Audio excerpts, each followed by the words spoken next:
Selamat pagi, salam sepak bola. Ya. Jadi pagi-pagi ini sebelum kerja, saya akan bikin video dulu.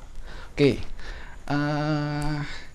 moodnya lagi bagus karena Inter kemarin akhirnya menang. Setelah 4 pertandingan, mereka tidak berhasil meraih kemenangan. Di mana 2 pertandingan terakhir kan kalah sama Madrid, ya, terutama di pertandingan kedua ya lawan Madrid itu Inter bermain sangat buruk. Ya, bahkan Vidal tuh nggak perlu banget dapat kartu merah seperti itu, gitu ya. Barella juga uh, melakukan tackling yang nggak perlu. Ya, dan menurut saya itu selama pertandingan memang performanya buruk lah. Jadi uh, pada waktu saya bikin review Inter Madrid kan saya bilang bahwa kalau saya sebagai Interisti saya nggak akan berharap Inter lolos, dan memang Inter nggak layak lolos. Ya, cuman memang dengan hasil semalam ya, Inter masih berpeluang. Ya, meskipun itu juga nanti ditentukan dari hasil pertandingannya Madrid dengan Borussia Mönchengladbach, dan Inter juga harus menang sama Shakhtar Donetsk ya. Ya kita lihat apakah skenario-nya bisa berhasil. Cuman memang kalau di match semalam itu saya lebih ingin melihat bagaimana Inter bereaksi setelah gagal di 4 pertandingan sebelumnya.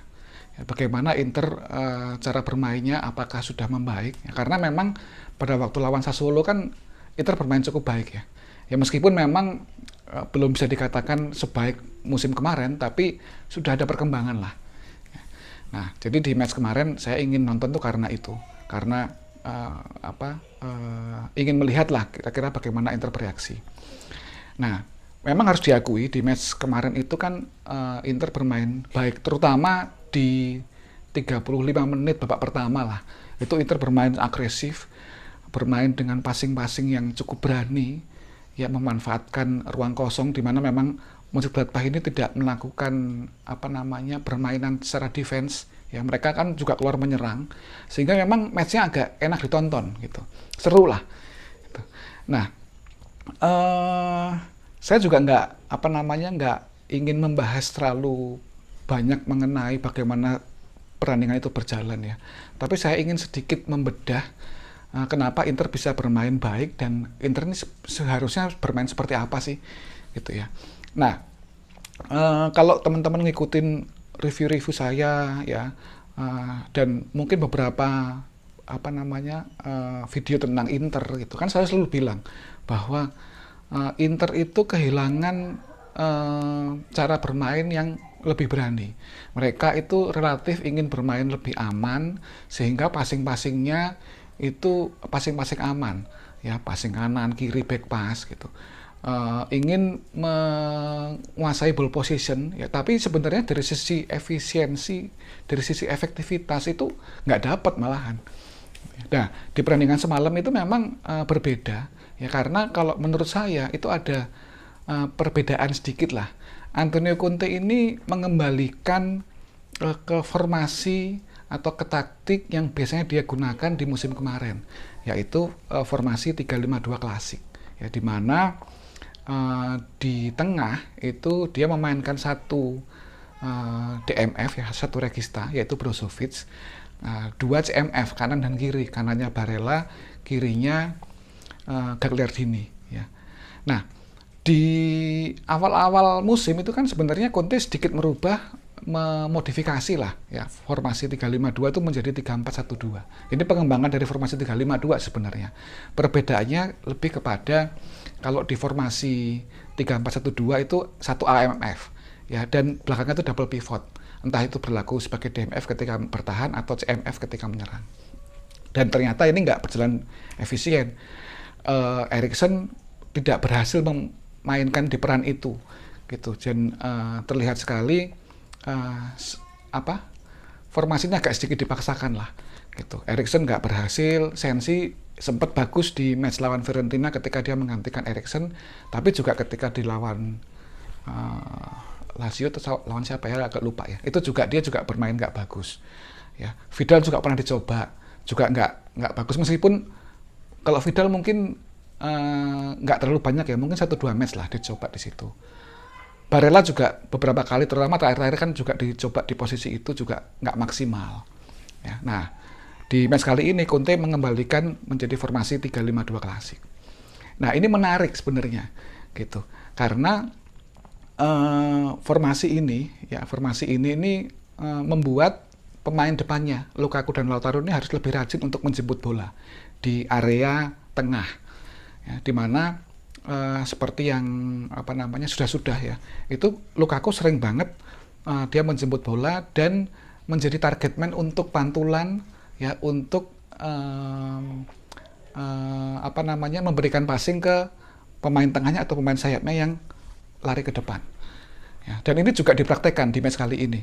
Kalau kita lihat beberapa peluang ya, dan gol pertama itu kan juga sama. Ya, Barella passing ke Lukaku, Lukaku sebagai pantulan, lalu bola setelah Lukaku dipassing ke Gagliardini, pemain sayapnya lari. Ya, Darmian dari sisi kiri pertahanannya Borussia masuk ke dalam, dipassing dan bisa mencetak gol. Itu sebenarnya skema yang sering digunakan Inter ketika menjalani pertandingan di musim-musim kemarin. Ya, di musim kemarin lah, di musimnya Antonio Conte. Nah, lalu kalau kita lihat gol keduanya Inter ya. Kalau gol kedua kan itu terupas ya. Dan itu juga memanfaatkan transisi defense-nya Borussia Mönchengladbach yang memang terlambat turun. Ya, tapi kalau itu stylenya Lukaku ya, dapat terupas dengan speednya, dengan powernya, akhirnya dia bisa mendapatkan ruang dan mencetak gol. Ya. Nah, gol ketiga ini juga sama gitu. Ketika Alexis Sanchez masuk menggantikan Lautaro, dia kan juga turun ke bawah untuk menjemput bola, di mana pemain tengahnya Borussia Mönchengladbach itu kepancing di posisinya Barella di kanan, Gagliardini di kiri, itu mereka kepancing sehingga area tengahnya itu kosong. Nah, ini dimanfaatkan oleh Sanchez untuk menjemput bola, di mana defendernya yaitu mereka bermain zona. Ya, sehingga ketika Alexis Sanchez itu maju, defense-nya nggak ikut maju, tidak melakukan defense man to man. Dan ini dimanfaatkan sangat baik gitu. Alexis dapat bola, kembali lagi sayapnya overlap. Hakimi yang memang memiliki speed yang luar biasa, dipassing ke Hakimi dengan speednya dia bisa mendapatkan bola dan memberikan umpan langsung ke Lukaku, menjadi golnya tuh Conte style menurut saya ya gitu. Nah, bahkan sebenarnya sebelum terjadi gol keduanya Borussia Mönchengladbach itu kan sebenarnya juga apabila si Sanchez itu tidak terlambat melakukan passing, itu mungkin juga bisa tercreate peluang emas atau bahkan mungkin bisa tercreate gol. Di mana sebenarnya Barella dan Hakimi itu sudah siap lari. Bolanya dari mana? Pantulannya si Lukaku kan, gitu. Lukaku dapat bola, dia tahan, ya. Lalu Alexis Sanchez menjemput, dapat bola. Sayangnya itu digocek. Ya, sayangnya dikontrol, digocek, malah kerebut, dan akhirnya mereka bisa memanfaatkan ruang kosong dan mencetak gol. Ya, tapi skema-skema seperti itu yang ternyata berhasil ya dimainkan Conte. Ya. Dan kalau menurut saya memang Inter tuh lebih nyaman ketika menghadapi tim-tim yang bermain terbuka dan menyerang, karena mereka memang memiliki kemampuan untuk melakukan passing, ya, melakukan dribbling. Inter tuh punya kemampuan untuk seperti itu pemain-pemainnya, ya, dan ini harus dimanfaatkan. Nah, kalau menghadapi tim yang parkir bis, nah itu memang harus sedikit lebih kreatif lah, ya, karena kan ketika dipancing untuk maju ke depan kan lawannya nggak terpancing. Nah, ini Inter harus punya cara lain lah. 2 match terakhir ini kan lawan Sassuolo dan lawan Borussia kan mereka bermain menyerang, sehingga Inter lebih nyaman untuk menghadapi tim-tim seperti ini. Nah, itu dari sisi ofensif ya. Saya juga ingin sedikit mengkritisi prosesi golnya Borussia Mönchengladbach ke gawang Inter. Ya. Gol pertama itu kalau menurut saya itu koordinasi lini belakang Inter memang nggak berjalan baik. Ya, kenapa? Karena satu, De Vrij itu tidak melakukan marking yang baik kepada Windel. Ya, padahal awalnya ketika bola masih di tengah, Windel itu sebenarnya cukup dijaga oleh De Vrij. Tapi setelah bola masuk, De Vrij ini akhirnya melonggarkan penjagaan kepada Windel. Dia mungkin lebih fokus kepada si sayap ya. Dan akhirnya bola itu dipassing ke Windel. Windel bisa passing ke Lazaro. Ya. Nah, ketika bola ada di Lazaro, ya ini Skriniar yang awalnya itu memarking si Plea itu fokusnya kepada bola, ya, kepada bola di mana Marcus Thuram itu masuk dikawal sama Darmian, ya di posisinya Plea. Plea karena Marcus Thuram masuk dia mundur, dia mencari ruang kosong di tiang jauh, ya. Nah, Skriniar yang awalnya menjaga Plea akhirnya kehilangan kehilangan marking. Plea bisa hilang aja tiba-tiba di belakangnya Skriniar dan bola itu kan mengarah ke Plea. Plea dengan sangat mudah mencetak gol. Nah, ketika menghadapi tim-tim di Liga Champions itu mereka sangat cerdik untuk memanfaatkan momen-momen seperti itu. Karena kualitas timnya kan juga bukan kualitas yang sembarangan ya. Apalagi ketika Inter melakukan kesalahan-kesalahan elementer, kesalahannya Alexis Sanchez, pada waktu lawan Madrid kesalahannya Hakimi, ya itu pasti dihukum. Jadi kalau Inter ingin berprestasi di Liga Champions, Inter harus mengurangi, setidaknya meminimalisasi kesalahan-kesalahan seperti itu. Ya, dan memang harus lebih berkonsentrasi, harus lebih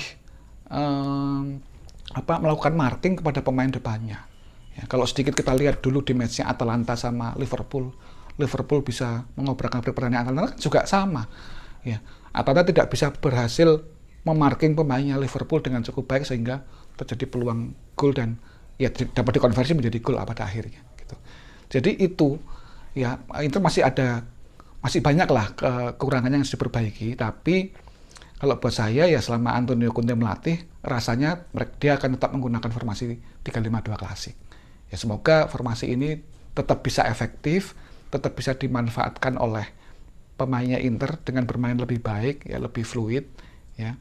Meskipun mungkin lawan-lawannya Inter itu juga sudah bisa membaca, tapi dengan kemampuan individu, dengan pergerakan pemain, ya dan saya melihat beberapa pemainnya Inter ya hampir seluruhnya lah, kecuali mungkin Eriksen atau pemain-pemain yang nggak terlalu dipakai itu mereka lebih nyaman untuk memainkan